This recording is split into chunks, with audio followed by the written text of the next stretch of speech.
Hello, Aries. Welcome to Higher Source Tarot for a tarot and oracle card reading for all Aries. Happy New Year to everyone. May it be your best year yet. We'll start right away here with an oracle card. You have abundance showing up. I like this right off the bat. You're being asked to open to abundance, to believe that you're deserving of it, and to believe that it will flow to you.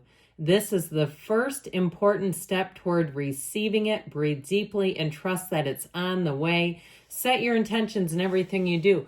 Practice positivity. Lean into it for 24 hours. Think only positive thoughts and see what your life looks like. Even the next day, say, wow, do I feel different? Do things seem to be hitting differently? Are people a little bit kinder, nicer, gentler, easier? Okay, those are all suggestions for receiving abundance. Know, too, if it's in love, there's only 8 billion people out there, and one of them is looking for you. All right, let's see here what the tarot can say.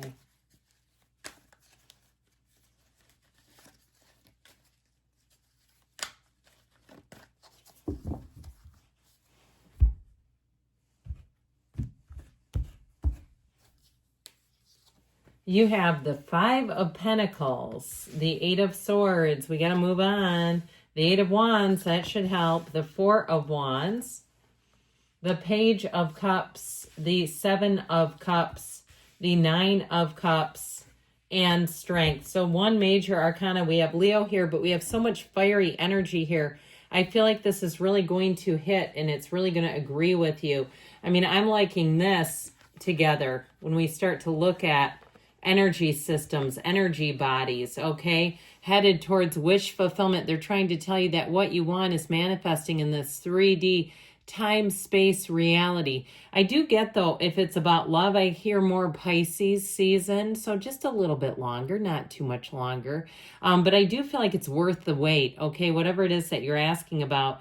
Now, if you've had a falling out recently with someone or you're getting mixed signals, I feel like it's time to move on and just let it rest, let it ride. You have new things coming in that are going to move, that are going to be easier to deal with, and trying to get something unstuck that's just not really budging, especially if it was a falling out and you feel left out, even by a group of people. I feel like it's time to sort of just move on from that and not be too worried about the end game, the result of it. So I believe it was like this. I kind of mixed things up because I just, yeah, that was right. Because I liked the color scheme of that. Now we have 3 different 8s. 8s are vibrational in nature. Okay, so like I said, really leaning into your understanding of your vibration. And oddly enough, I was going to use the Abraham Hicks cards today, and I decided not to. I thought, let's save those for a law of attraction reading. I kind of feel like I wish I would have, because there's something about this that feels very much like universal law, moving you forward and pushing against what you don't want, truly.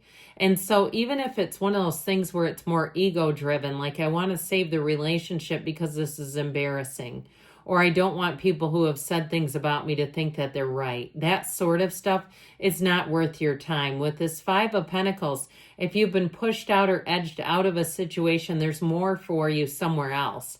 It's just not about going back to the thing that's all dried up. It's just not there anymore. And so energetically, this 5 is about change. Knock and the door will open. Ask and it is given. Now, notice that you're not alone here. So I do feel like it is about moving on. And it's, you know, even if it's with a group of people, okay, even if it's something like you had you were the example in a termination where other people have done the same thing and they let you go. Or what you did were minor infractions. I just keep feeling like there was something very minor, and maybe somebody was in a bad mood and decided, oh, wow, we're going to make this happen. I feel like you've got to get over that if it does seem unfair, because it feels like it was. It feels like it was a very much somebody's ego trip and you were on the receiving end of it. And I heard blunt force trauma. And I feel like they mean that in the way of more metaphorically, okay, where it just was like you didn't see it coming and all of a sudden here you're getting pulled into a conversation. Or even if it was something over New Year's where somebody had too much to drink and told you every single horrible thing they ever thought about you, I wouldn't be lining up for more of their opinion. It's very easy to take somebody else's inventory, but personally, I'd start with my own if I was them. So with this Eight of Swords energy, you may have felt like you were a sitting duck.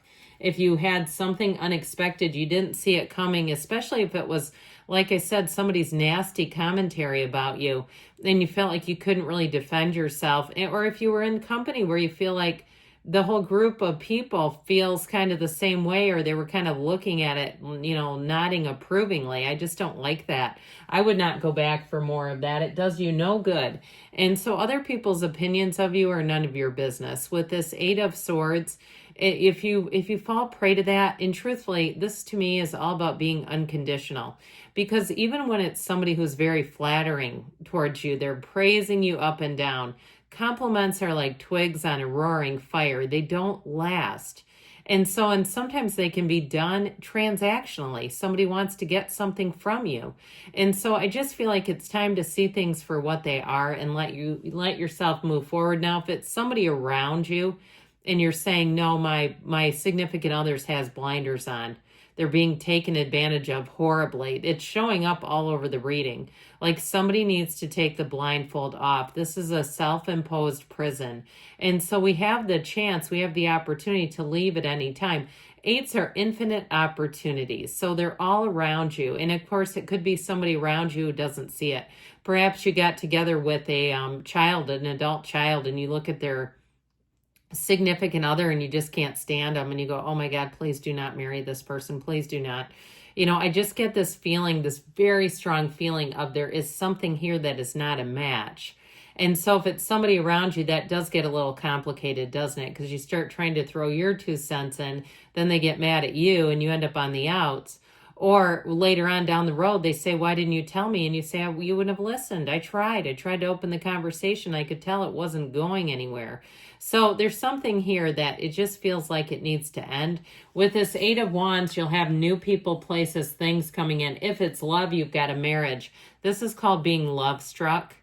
Okay, this is like where you encounter somebody and it's called love at first sight, where you feel the chemistry right away. Even if it catches you off guard, even if they're very direct and they call you and it gives you pause and you go, I don't know about this. It just seems like too much all at once. I do feel like it's legitimate. I do feel like it's somebody who wants a connection with you, and it's worth looking into. I wouldn't say no to it, especially if it was quite direct, because you're direct by nature and people like that, but they also see that in you.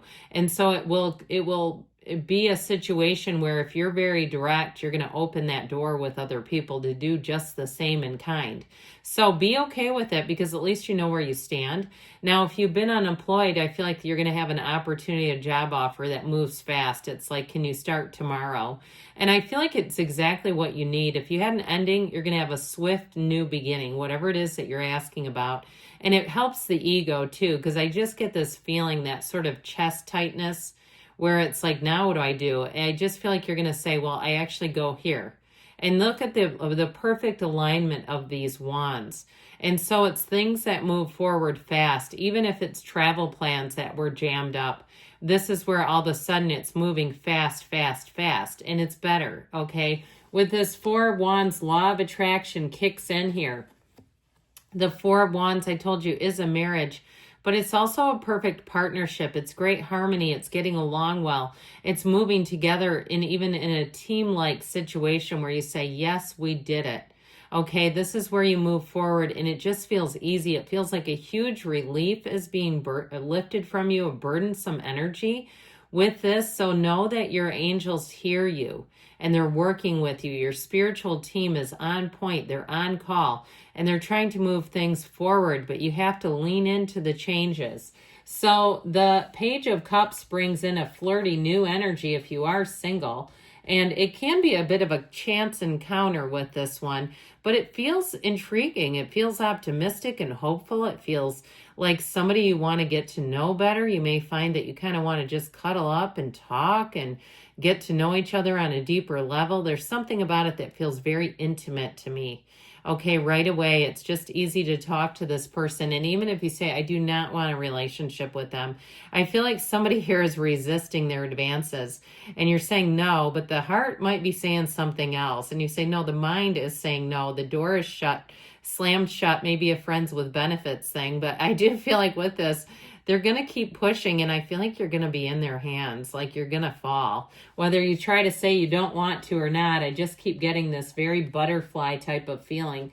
So this Seven of Cups, you've got this indecisive energy. It's like the constant companion of that damn Eight of Swords.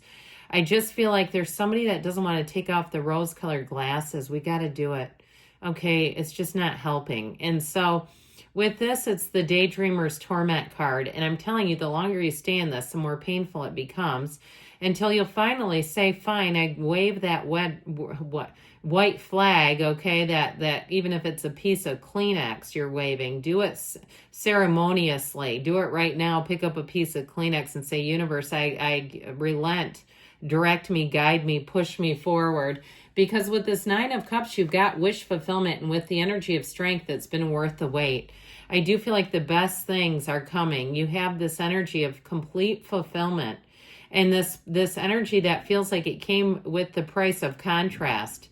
You paid the price of contrast, so you know what you don't want. Guess what? You know what you do, and when you see it right there, it's clearly recognizable. It's undeniable is what I was going to say. And so I feel like with the energy of strength, I love that infinity symbol. It really is grace. It's saying that you have done what you've needed to do and you're coming out on top. So if you've had a loss, good riddance. It's got a big gain coming.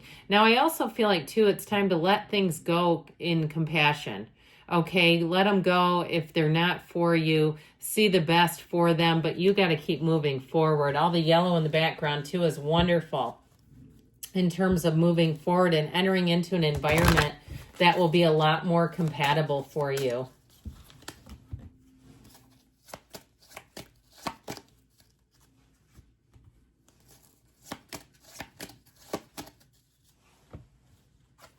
If you believe, ask, believe, receive. Get into the energy. You've got helpful people. I told you people are going to shift a bit around you. Forgiveness. So that's the letting it go and compassion.